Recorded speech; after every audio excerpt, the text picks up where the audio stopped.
귀한 찬양 감사합니다. 옆에 분하고 인사하겠습니다. 참 잘 오셨습니다. 우리 한 번 더 인사하겠습니다. 큰 은혜 받으시기 바랍니다. 우리 마지막으로 인사하겠습니다. 하나님이 함께 하십니다. 잠깐 기도하겠습니다. 좋으신 하나님 감사를 드립니다. 지난 한 주간도 은혜 아래 붙잡아 주시고 말씀 앞에 서게 하셔서 감사를 드립니다. 성령님, 우리의 삶에 성령님을 초청합니다. 오늘도 우리에게 말씀하여 주시사 이 하나님의 말씀을 구체적으로 삶에서 어떻게 적용할지 하나님의 지혜를 우리에게 덧입혀 주옵소서. 주신 말씀을 그대로 순종할 수 있는 믿음의 힘을 우리에게 덧입혀 주옵소서. 감사하고 예수님의 이름으로 기도드리옵나이다. 아멘. 지난 금요일 새벽이었습니다. 새벽 기도를 마치고 사택으로 이렇게 계단을 올라가는데 신문이 와 있었습니다. 신문에 이렇게 보니까 헤드라인 뉴스가 꼭 제게 하나님이 말씀하시는 것 같았어요. 그 헤드라인 뉴스 기사의 내용은 제목이 이렇습니다. 로켓 배송 8년 뚝심 쿠팡 드디어 흑자 전환이라는 내용이었습니다. 내용을 읽어보니까 여러분도 아시겠지만 쿠팡이 8년 동안 누적 적자 6조를 입었다는 겁니다. 그럼에도 불구하고 그 8년 동안 그 사업을 포기하지 않고 뚝심을 갖고 그렇게 그 사업을 이끌어 갔더니 그 밑에 작게 이렇게 또 타이틀에 써 있었어요. 3분기 영업이익 1,037억 원 이렇게 써 있었습니다.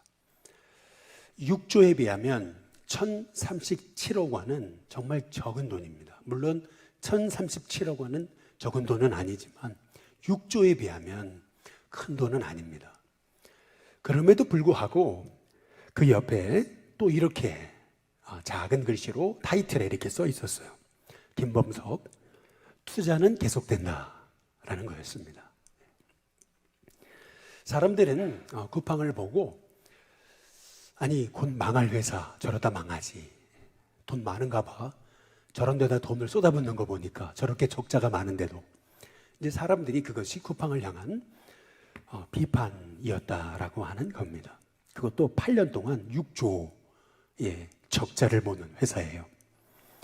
그럼에도 불구하고 이렇게 얘기하는 거예요.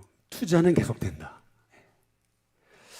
지금은 힘들지만은 분명 배달업은 이게 우리나라의 대세가 될 거고 어느 순간 딱 이 사업이 궤도에 올라가면 이건 저절로 굴러갈 거고 결국 큰 흑자를 보게 될 거다. 이제 그런 확신을 가지고 8년 동안, 그것도 6조의 누적 적자에도 불구하고 투자를 계속하겠다. 이제 그러한 얘기거든요. 저는 그 기사를 읽고 그런 생각을 좀 해봤어요. 야, 세상 사업하는 사람도 저렇게 6조라고 하는 적자를 보는데도 이게 옳다라고 생각하면 8년 동안 뚝심을 갖고 누가 뭐라 해도 밀어붙이는데, 야, 도대체 저 믿음은 어디서 난 거고 저 확신은 어디서 난 걸까? 정말 무모한 그러한 도전인가? 근데 보니까 드디어 흑자로 돌아섰고, 그리고 물론 앞으로도 뭐 미래에 대한 전망이 확실하게 뭐 된다 안 된다 뭐 이런 얘기는 없지만 뭐 앞으로도 뭐 이태원 참사 같은 일들이 뭐 그 회사에 벌어지지 않으리라는 법은 없는 거거든요. 근데 그럼에도 불구하고 투자는 계속된다. 저는 그 기사를 읽으면서 야, 나에게 저런 믿음이 있나? 나에게 저런 8년의 뚝심이 있나? 라고 하는 생각을 해보면서 오히려 세상에 사업하는 자가 교회 목사보다 그리고 성도보다 더 믿음이 있는 거 아닌가라고 하는 생각을 해보면서 우리는 뭐 돈을 걷다 왜 쓰냐고 막 이러면은 막 자존심 상해가지고 그래 안 한다 그래, 참 기분 나빠서 안 한다 뭐 그러든지, 누가 뭐 조금 이렇게 힘든 일이 생기면 금방 낙심해가지고 잘못했나 그러면서 팔랑귀가 돼가지고 금방 하던 일도 멈추고 하는 건데, 야, 8년 동안 6조라고 하는 적자를 보면서도 어떻게 저렇게 뚝심을 갖고 그 사업을 밀어붙일 수가 있었을까? 저는 그 생각을 해보면서 야, 목사로서 내가 더 믿음이 없는 게 아닌가, 내가 더, 우리 성도가 더 하나님 살아계신데 우리가 살아계신 하나님을 안 믿는 게 아닌가라고 하는 그런 참 주님의 음성을 듣는 그런 시간이었어요. 오늘 여기 말씀에도 보시면은 제자들이 예수님께 한 질문을 하는 것을 볼 수가 있습니다. 그게 누가복음 17장 5절인데요. 우리 같이 한번 읽어보겠습니다. 함께 있습니다. 시작. 사도들이 주께 여짜오되 우리에게 믿음을 더하소서 하니. 여기 보면 사도들이 예수님께 질문하는 거예요. 어떻게 하면 주님과 같은 믿음을 제가 가질 수 있습니까? 누가복음 8장에 24절에 보면 예수님이 풍랑이 있는데 그 바다 한복판에서 그 풍랑과 바람을 향해서 잠잠하라 명령하시거든요. 그랬더니 한순간에 그 바다가 잔잔해져요. 예수님은 그 죽음의 위기 가운데도 하나도 두려워하지 않으시거든요. 너무나 담대하세요.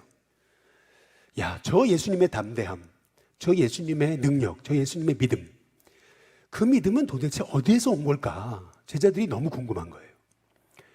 왜냐하면 제자들은 바람 하나만 불어도 마음이 컬컬해지고 금방 낙심이 되고 자녀가 조금 아프기만 해도 금방 저러다 큰일 나면 어떠지? 그런 거 있잖아요. 조금만 어려움만 생겨도 금방 낙심하는데 예수님은 아니거든요. 우리는 10년, 20년, 30년 지나도 여전히 그 믿음이 그 믿음이에요. 내가 믿음 있는 사람인지 문제만 생기면 금방 불신자와 똑같아져요. 제자들은 너무 그게 궁금한 거예요. 어떻게 하면 저 흔들림 없는 저 산을 옮기시는 불가능을 가능케 하는 저 믿음, 그 예수님의 믿음의 원천이 어디 있는가? 어떻게 하면 우리도 저 믿음 가질 수 있는가? 그래서 제자들이 예수님께 여쭤보는 겁니다. 우리에게도 믿음을 더해달라고. 어떻게 하면 믿음을 가질 수 있겠습니까? 이제 그 얘기인데요. 예수님이 오늘 말씀을 통해서 주시는 말씀의 핵심은 뭐냐 하면 믿음은 내가 믿어야지 한다고 믿음이 생기는 게 아니라는 거예요. 믿음은 하나님이 우리에게 주시는 선물이에요. 믿음은요, 내가 믿어야지 해서 믿어지는 게 아니고 어느 날 믿음이 떠지는 거예요. 눈이 떠지는 겁니다. 어느 날 믿어지는 거예요. 그런데 그 믿음은 어떻게 생기느냐는 거예요. 그 믿음은요, 하나님의 말씀에 순종함으로 생긴다는 거예요. 그래서 오늘 첫 번째로 어떻게 믿음이 생기는가? 믿음이 생기려면 어떻게 해야 되는가? 그것은 하나님의 말씀이라면 무조건 순종하라는 거예요. 오늘 누가복음 17장 한번 6절을 보시면은 제자들이 우리에게도 그 믿음 달라고 그랬더니 예수님이 하셨던 대답이 이 말씀입니다. 뭐라고 대답하셨냐면 주께서 이르시되 대답하시는 거예요. 너희에게 겨자씨 한 알만한 믿음이 있었더라면. 겨자씨 한 알 얼마나 작습니까? 그런데 믿음이란 그렇게 작게 시작하는 거예요. 볼랑말랑 내가 믿음이 있는가? 그 작은 믿음으로 시작하는 게 바로 우리의 믿음이라는 거예요. 근데 그 믿음, 이 겨자씨만한 믿음이 어떻게 산을 옮기는 믿음이 되는가? 거기 비결이 나와 있어요. 뭐라 그러냐면 이 뽕나무더러 뿌리가 뽑혀서 바다에 심기라 하였을 거라는 거예요. 그랬더라면 그것이 뽕나무가 너희에게 순종했을 거라는 거죠. 여러분 여기 잘 보세요. 아니 멀쩡히 잘 있는 뽕나무를요, 아니 육지에서 그것도 바다에다 심으래요. 뿌리채 뽑아가지고. 그러면 어떻게 돼요? 아니 그 뽕나무가 살겠습니까? 그 소금물에서 뽕나무가 어떻게 살아요? 말도 안 되는 얘기죠. 아니 주님 이거 말 되는 일입니까? 아니 말이 돼야 순종하죠. 이제 우리는 그런다라는 거예요. 그런데 우리 주님은 그렇게 얘기했다면 뽕나무는 순종했을 거라는 거예요. 이 말씀의 의미가 뭐냐면요, 여러분 믿음은 순종을 통해서 자라납니다. 순종해야 하나님의 일하심을 보는 거예요. 아, 하나님 살아계시구나. 순종했더니 하나님 이렇게 역사하시는구나. 그 하나님의 일하심을 보게 되면 믿음의 눈이 떠지는 거예요. 야, 순종했더니 하나님 이렇게 역사하시는구나. 하나님 살아계시구나. 그거를 경험하면서 나도 모르게 믿음의 눈이 떠지는 역사가 일어나는 거. 그래서요, 믿음은 순종이라는 토양을 통해서만 자라는 거예요. 만약에 우리가 순종할 수 없다면 믿음은 더 못 자라요. 늘 계산하고, 하나님 그게 말이 됩니까? 내 뜻하고 다를 때 하나님 어떻게 순종하라고요? 우리가 끊임없이 하나님과 내 뜻이 충돌하는데 그때 하나님 말씀이면 제가 순종하겠습니다. 순종하며 나갈 때 안 될 것 같았는데 하나님의 일하심을 보게 되는 거. 그때 믿음은 선물이에요. 그래서 내 닫혔던 믿음의 눈이 열리면서 내 안에 믿어지는 역사, 믿게 되는 역사, 믿음이 자라나고 산을 옮기는 믿음이 태어나는 역사가 있게 된다는 사실을 기억하시길 주님의 이름으로 축복합니다. 그래서요, 믿음은 하나님 말씀이라면 순종함을 통해 믿음이 자라는 거예요. 순종함이 없이는 믿음은 거기서 멈춰져요. 아니, 믿음은 퇴보돼요. 제가 지난 주 중에 목회 세미나를 다녀왔습니다. 중구 용산 지방에서 목회 세미나가 있어서 잠깐 다녀왔는데요. 마침 제주도에서 30년 전에 교회를 개척하고 거기서 교회를 아주 서귀포에서 대표적인 감리교회를 일으키신 목사님이 오셔서 제주도 선교에 관한 말씀을 나눠주셨어요. 그 제주도 본토배기도 아니고요, 이방인이에요. 정말 아는 사람 하나 없이 교회 개척해가지고 지금 서귀포에서 굉장히 영향력 있는 이제 그런 교회로 부흥시킨 그런 분인데요. 얼마나 어렵게 처음에 목회를 시작했든지 그냥 민박집에서 그냥 몇 사람하고 시작한 게 그 교회라는 거예요. 얼마나 어렵게 많은 우여곡절 끝에 교회를 건축하고 땅을 사고 이제 그래가지고 교회를 세운 건데, 얼마 전에 이제 교회 앞에 이제 길이 나면서 그 길, 땅에 대한 보상을 받게 됐다는 거죠. 여러분 잘 아시다시피 제주도는 중국 분들이 많이 투자를 하는 바람에 땅값이 많이 올라갔다는 거예요. 그래서 생각보다 굉장히 많은 그러한 보상을 받게 됐다는 거죠.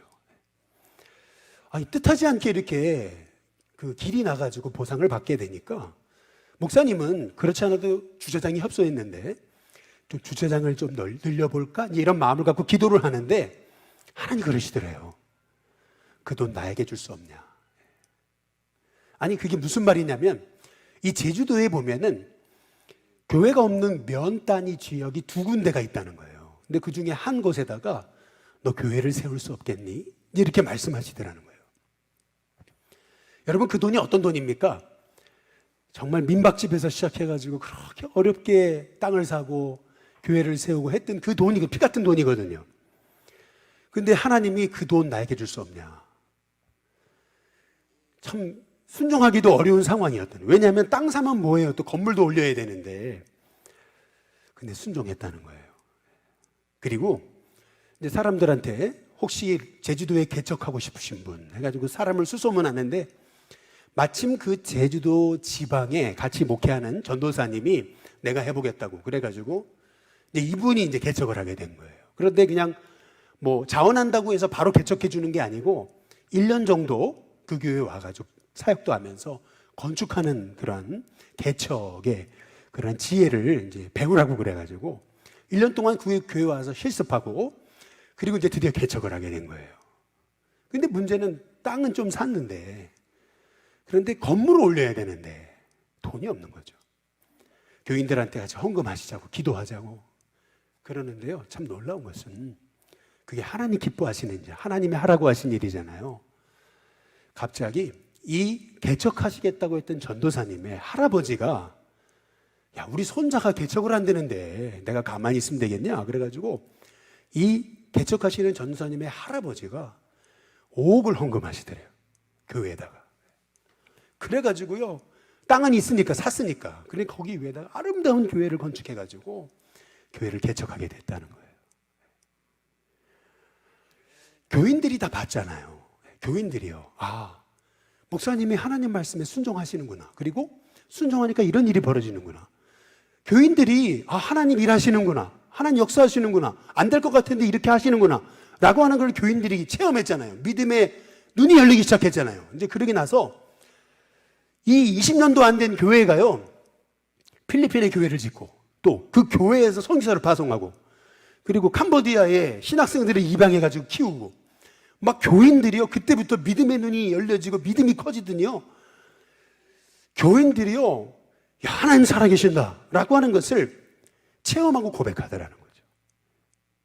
저는 그 얘기를 들으면서 그걸 깨달았어요. 믿음은 세월이 흐른다고 생기는 게 아니에요. 세월이 믿음을 만들어주는 게 아니에요. 믿음은 순종할 때 믿음이 눈을 뜨게 되는 거예요. 순종할 때 믿음의 눈이 열려요.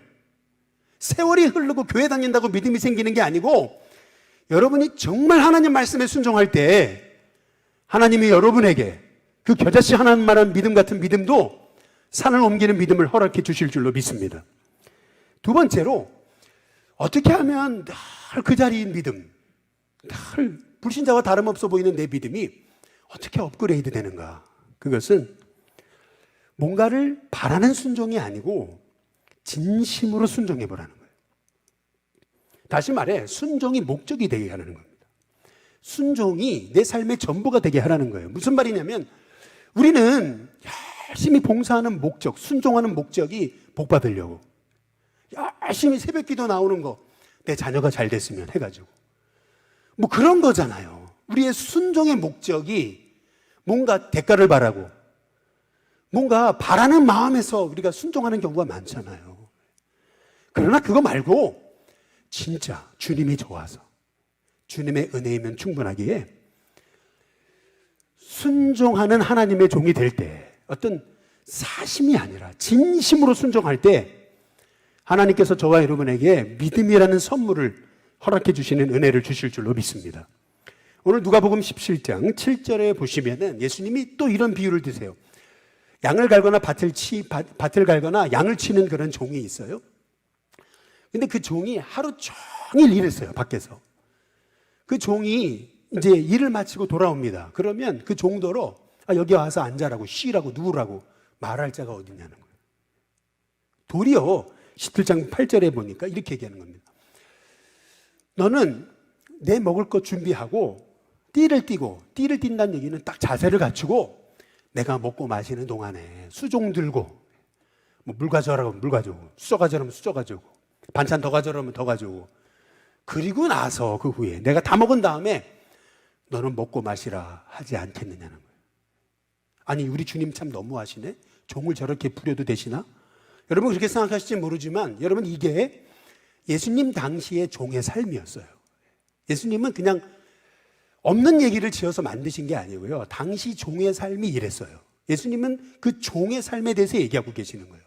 그러면서 17장 9절에 보면 이렇게 얘기해요.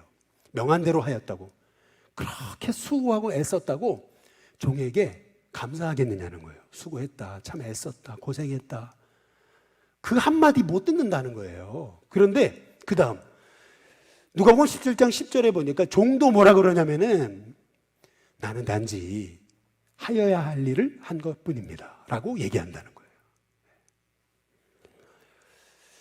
여러분, 한번 여기서 우리가 종의 자세를 한번 좀 살펴볼 필요가 있어요. 종은요, 뭐 칭찬바라고, 뭐 누가 잘했다 예. 여러분, 그 말 들으려고 종은요 섬긴 게 아니에요. 뭔가 나에게 돌아올 분깃바라고 섬긴 게 아니고요, 이 종에게 있어서 섬김은 진심이었어요. 그냥 섬김이 목적이었어요. 섬김이 기쁨이었어요. 여러분, 어떤 일이든, 세상 일도 그렇고 교회 일도 그렇고요, 어떤 일이든요 진심은 통하게 되어 있습니다. 진심은요 하나님을 감동시킬 뿐만 아니라요 사람도 감동시키는 거예요. 언제나 어떤 일이든요 진심은 통하는 거예요. 여러분이 정말 주님 사랑해서 뭔가 대가 바라고 예배 드리는 게 아니고요, 예배가 기쁨이고, 기도가 기쁨이고, 전도가 기쁨이고, 말씀대로 사는 게 기쁨이라서 섬겨보세요. 아니, 말씀 묵상하는 이유도 복이고, 또 기도하는 것도 내 자녀가 잘 되는 거고, 헌금하는 것도 내 사업에 뭔가 대단한 복 받기 위해서, 그게 아니고요, 뭔가 목적이 있어서 순종하는 게 아니고요, 그냥 주님께 순종하는 게 기뻐서 진심으로 한번 주님을 섬겨보세요. 여러분, 그때 여러분의 믿음이 이 겨자씨 하나만한 믿음이라도 산을 옮기는 믿음으로 하나님께서 전무후무한 믿음이라는 선물을 저와 여러분에게 허락해 주실 줄로 믿습니다. 이번에 그 중국현 지방 목회계획 세미나에서 이 제주도 선교를 말씀하시는데 이 목사님이 제가 거기에 참 은혜 받았어요. 제가 은혜 받은 게 뭐냐면요, 이분이 30년 전에 제주도에 딱 왔는데, 여러분 지금도요 제주도 본토배기가요 선교율이 지금 제주도 본토배기들이 예수님 믿는 퍼센티지가 많게는 2%, 적게는 1.5%래요. 한 지역이 예수님 믿는 비율이 1.5%면은요, 여러분 이거는 미전도 종족이에요. 지금도 그런데 30년 전에 얼마나 그곳에 믿지 않는 사람이 많았겠느냐는 거예요. 그곳에요. 여러분 그렇다면은요, 이분이 제주도에 딱 갔는데 보니까 여기가 내 뼈를 묻어야 되겠구나, 이제 이런 생각이 들더라는 거예요. 그런데 이분이 들었던 생각이 뭐냐면은 제주도에서 목회할 거라고 생각하니까 그런 마음이 들더래요. 나는 더 이상 큰 목회는 못하겠구나.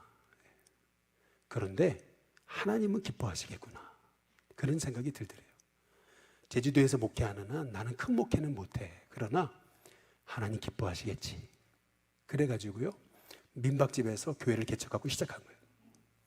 다행히 조금 교인들이 모이니까요 그냥 땅을 좀 임대해가지고 컨테이너 2개 갖다 놓고, 그리고 이제 거기다 이제 간판을 딱 걸고 교회를 시작하는데, 아니 갑자기 시에서 공무원들이 나와가지고 철거하라는 거예요.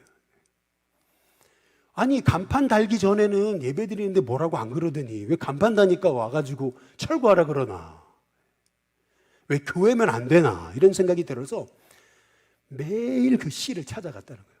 그런데 아무리 그 시 담당 공무원이 안 된다는 거예요. 빨리 철거하라는 거예요. 얼마나 쌀쌀 맞든지요.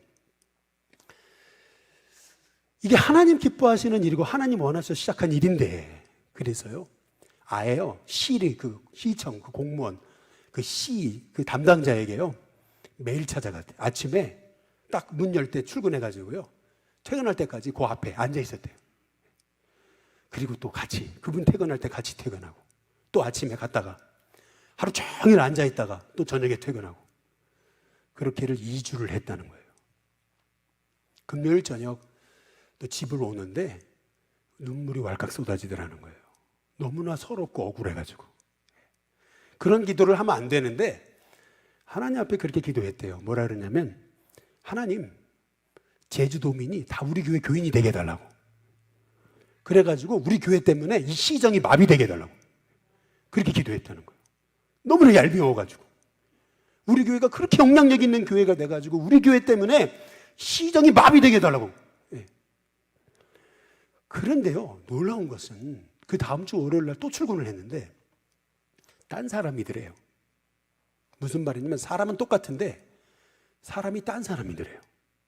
무슨 말이냐면 갑자기 사람이 태도가 돌변해가지고 교회를 세울 수 있는 방법을 알려주더래요.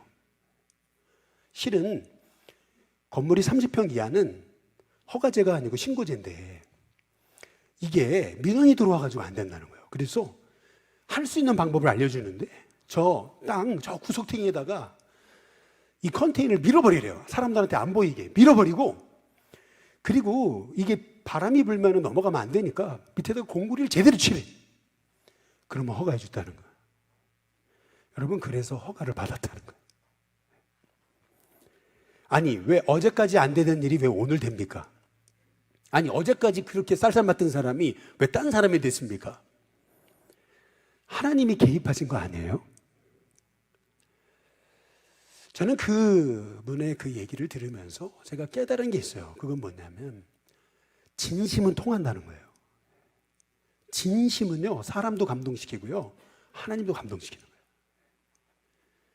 진심으로 하면요 하나님이 여러분에게요 여러분이 구하지 않은 것도 하나님이 복으로 주시는 거예요. 항상 문제가 뭐냐면 딴 사심이 있어가지고 문제인 거예요. 사심으로 섬기면은요 그 믿음은 안 자라요. 내가 섬기면 누가 알아주겠지, 섬기면 칭찬해주겠지, 섬기면 높여주겠지. 사심을 갖고 우리가 순종하면요 절대 그 믿음 자라지 않습니다. 오히려 시험 들어요. 그러나 여러분이 진심으로 주님이 좋아서 기쁨으로 섬겨보세요. 여러분 그 진심은 하나님께 통하는 은혜가 있게 됨을 기억하시길 주님의 이름으로 축복합니다. 언제나요, 진심으로 하는 사람은 못 당하는 거예요. 진심으로 섬기면 하늘문이 열리게 돼 있어요. 진심은 통합니다. 하나님께도 통하고 사람에게도 통하고. 순종은 어떻게 하는 거냐? 진심으로 하는 거예요. 누가 칭찬해 주지 않아도, 누가 알아주지 않아도 난 주님을 섬기는 게 기쁜 거예요. 여러분, 그러한 참 믿음의 사람이 될 수 있기를 주님의 이름으로 축복합니다. 마지막 세 번째로, 어떻게 하면 우리가 겨자씨 하나만한 믿음이 산을 옮기는 믿음을 소유할 수 있을까? 여러분, 그것은 순종이 삶이 되게 하는 겁니다. 많은 분들이 착각하기를 한 번 순종하면 하나님 복 주신다고 생각하는데, 여러분, 반짝 순종했다고 여러분의 믿음이 확 자라는 게 아니에요. 믿음이란 뭐냐면요, 매일 매 순간 매 삶의 자리에서 하나님의 말씀에 끊임없이 순종하다 보면 내 믿음이 산을 옮기는 만한 믿음이 되는 거예요. 그래서 조금 순종하다가 말면, 조금 순종했다고, 나 이렇게 순종했다고 교만하고, 여러분, 그러면은요, 여러분의 믿음이 하나님을 감동시키는 믿음이 될 수 없는 거예요. 그래서 오늘 누가복음 17장 20절에 보시면 이렇게 말씀하시잖아요. 뭐라고 말씀해? 이와 같이 너희도 명령받은 것을, 그 다음 뭐예요? 다 행한 후에. 명령받은 것을 조금 행하다 마는 게 아니에요. 다 끝까지 순종하는 거예요. 삶이 순종이 되면요, 여러분의 믿음은 산을 옮기는 믿음으로 하나님께서 그 놀라운 믿음이라는 선물을 허락해 주실 줄로 믿습니다. 근데 여러분, 실은요, 여기 성경에 나오는 무익한 종, 이 무익한 종이 누군지 아세요? 예수님입니다. 예수님은요, 뭐 사람들이 높여주길 바라시고 순종하신 게 아니에요. 예수님의 삶은 그야말로 하나님 말씀에 순종하시는 삶이었어요. 예수님은요, 순종하기 위해 오신 거예요. 사람들이 비난하고 비판하고 해도요, 예수님은 계속 하나님의 뜻으로 나아가신 거예요. 예수님이 하늘과 땅의 모든 권세를 가지셔서 저 하늘에 놀랍게 높아지신 것은요, 예수님 십자가에 죽으시고 부활하신 다음이에요. 예수님 십자가에 죽으시기까지는요, 예수님은 끊임없이 누가 칭찬해 주지 않아도, 다 도망가고 다 버려도 예수님은 끝까지 순종하신 거예요. 그래서 예수님은 십자가 위에서 마지막에도 순종할 수 있으셨던 거예요. 놀라운 것은 예수님의 그 순종으로 여러분, 저와 여러분이 산 겁니다. 예수님의 순종으로 저와 여러분이 구원받은 거예요. 여러분이 순종할 때 여러분의 가정은 살아나는 은혜가 있게 되심을 믿으시기를 주님의 이름으로 축복합니다. 여러분 한 사람의 순종으로 여러분의 가정이 살고, 여러분의 한 사람의 순종으로 교회가 살고, 여러분의 한 사람의 순종으로 이 사회가 살아나는 역사가 일어남을 기억하시길 주님의 이름으로 축복합니다. 순종 없이는 믿음을 볼 수 없어요. 순종이라는 고비를 넘어야 돼요. 정말 내 생각에는 절대 안 될 것 같은데 그 고비를 넘어야 돼요. 하나님 말씀이니까 순종하는 거예요. 놀라운 것은 그때 하나님 일하심을 봅니다. 하나님의 일하심을 봐야 믿음의 눈이 떠지는 거예요. 야, 하나님 정말 시퍼렇게 살아계시는구나. 여러분, 그거를 체험해야 저와 여러분에게 믿음의 눈이 열리는 거예요. 우리 일신교회 성도님들에게 믿음의 눈이 열려지는 축복이 있게 되시기를 주님의 이름으로 축복합니다. 이번에 그 김관성이라고 하는 목사님의 간증을 듣게 됐는데요, 참 그 간증을 듣고 여러 번 울었어요. 또 듣고 해봤어요. 그때마다 야, 참 너무나 감동, 너무나 정말 마음이 뭉클하더라고요. 이분은 너무나 어려운 가정 환경에서 자라가지고, 어려운 환경에서 자라니까 할 수 있는 게 뭐예요? 도둑질하는 거거든요. 도둑질하다가 붙잡혔어요. 그래서 경찰서에 끌려갔습니다. 이제 아이가 초범이고 그리고 어리다 보니까 이제 풀어주는데, 보호자가 와가지고 이제 결심을 받고 이제 풀어줘야 되는데, 아버지는 술에 취하고 도박하느라고 아버지한테는 연락이 안 되고, 어머니는 한글을 모르고, 그러니까요 형한테 연락을 했는데 형은 또 조폭이에요. 형이 와가지고요, 진술서 쓰고서 풀어주는데요. 형이요, 너 일로 오라 그래가지고요, 혁대를 탁 풀더니요, 나는 이렇게 살아도 넌 이렇게 살면 안 되지 않냐, 너는 이러면 안 되지 않냐. 형이요, 그 혁대를 가지고 3시간을 때리더래요. 죽는 줄 알았대요. 근데 형이요, 마지막에 튀어나온 말, 그게 뭐냐면, 너 내일부터 교회 가 라는 거였다는 거예요. 교회도 안 다니는 불신자 조폭 형의 전도를 받아가지고 교회 나갔대요. 교회 나간 이유, 그것은 뭐냐면 살려고, 형 무서워가지고, 형이 죽인다 그러니까. 그래가지고 교회를 나갔는데요, 그 처음 교회 나간 게 그게 시작이 돼가지고 신학교도 가고, 그리고 나중에 교회 개척도 한 거예요. 근데 교회 개척하는데 너무 어렵게 교회를 개척해가지고요, 5년 지나니까요 알거지가 되더래요. 가장인데 너무 가난하고 먹고 살기 힘드니까, 너무 가장으로서 참 자존감이 무너지고, 이제 그러던 어느 날 옆에서 어떤 교회, 작은 교회인데 사택 준다니까, 사택이라는 말에 그냥 눈이 떠져가지고, 그래가지고 뒤도 안 보고 그냥 그 교회 갔대요. 근데 가봤더니요, 사택이요, 지하로 계단을 16계단을 내려가더래요. 여름만 되면은요, 사택에 물이 새는데요, 꼭 비는 언제 와요? 밤에 와요, 밤에.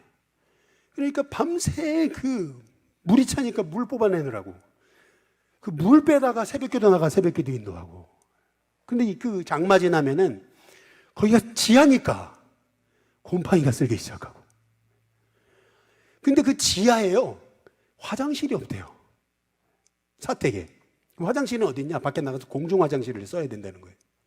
그래가지고 아들은 괜찮은데 딸이 맨날 울더래요. 이거 어떡하나 기도하는데 하나님 지혜를 주셔가지고 교회에 휴지통 하나를 비워가지고 그거를 요강으로 쓴 거예요. 요강으로 다 갖다 주면서 애들한테 약속했대요. 똥은 안 된다. 똥은 안 된다.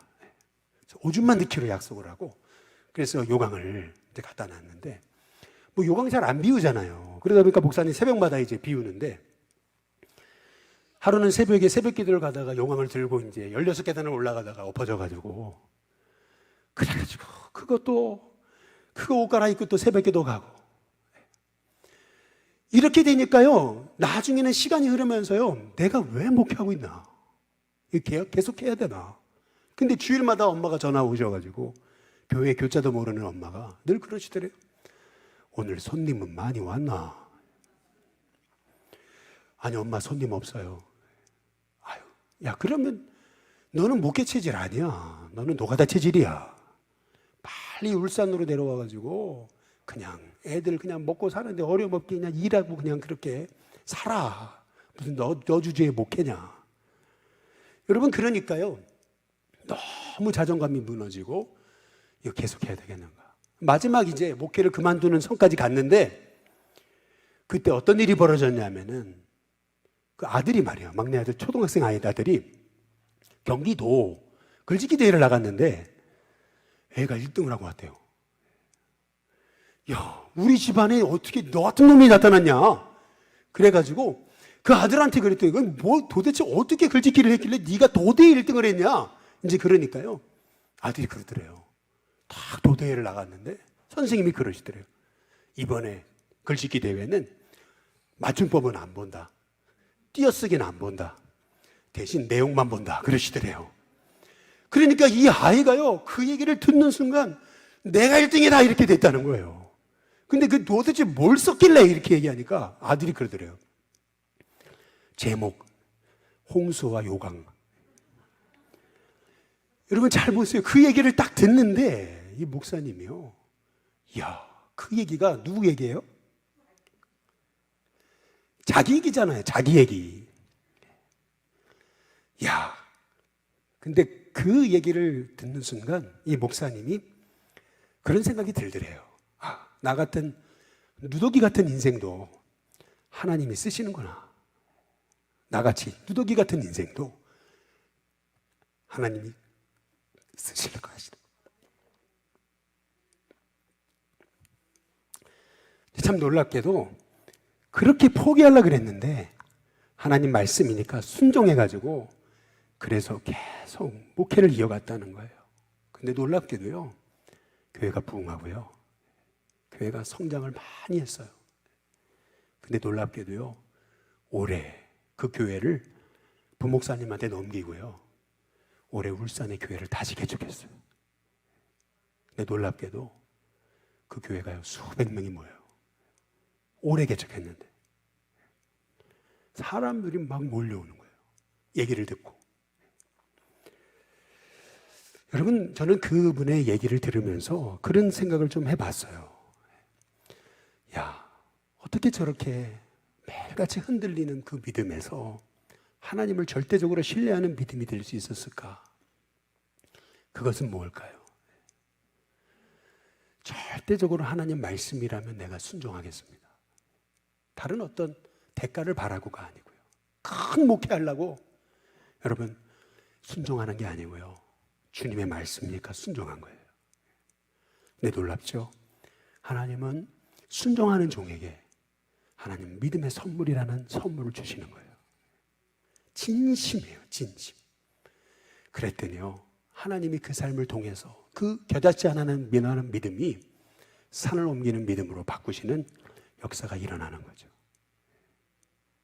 그분이 저와 동갑이더라고요. 야, 저렇게 목회하는 분도 계시구나. 나는 헛목회했구나. 저는 그런 생각을 하면서요, 여러 번 그분의 간증을 다시 돌려듣고 돌려들어봤어요. 하나님, 저도 주의 말씀에 순종하게 하옵소서. 저도 저 믿음 갖게 해주옵소서. 우리 일신교회 성도님들이 진짜 하나님의 말씀에 순종함을 통해 순종할 수 없는 환경에서 순종함으로 100배의 축복을 받았던 그 이삭의 복을 받는 저와 여러분이 되시길 주님의 이름으로 축복합니다. 기도하겠습니다.